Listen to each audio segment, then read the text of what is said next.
During the Amber Heard slander trial, Johnny Depp reached the bottom and pondered, "Is this my life?" This week, Johnny Depp made a triumphant comeback to the spotlight by kicking off the famous Cannes Film Festival with his brand new movie, Jean du Barry. Depp plays the French-speaking King Louis XV in the film, which is being directed by Mon. Just 1 year prior, the 59-year-old actor was enmeshed in a libel trial with his ex-wife, Amber Heard, and miles away from a happy setting. Depp finds it difficult to accept that after a turbulent year, he has returned to the top. "When you hit the bottom, you hit the bottom, you hit the bottom, then you find the basement to the bottom," said Depp. Depp was awarded $10.35 million in damages after a jury declared Heard defamed Depp on all counts following a 6-week trial in Virginia amid allegations of domestic violence and sexual assault. The trial ended in June 2022. The Pirates of the Caribbean star initially sought a $50 million payout over a 2018 Washington Post opus Ed Heard wrote that didn't specifically name Depp, but discussed her experiences with domestic abuse at the hands of a former partner. Heard had countersued for $100 million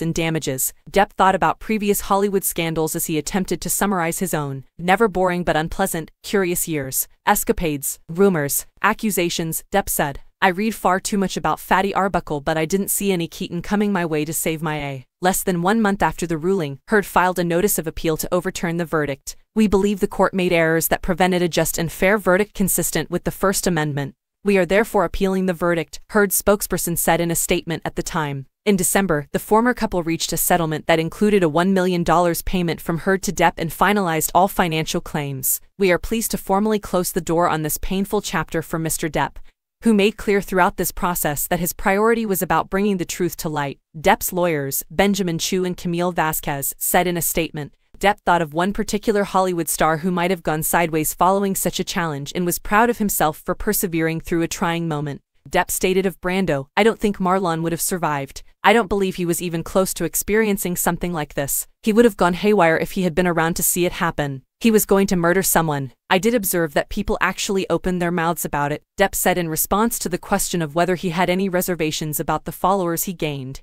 "That was courageous at the time." Depp continued, "I won't regret anything for a second unless I've hurt someone horribly, which I haven't. I won't regret being taken down a peg."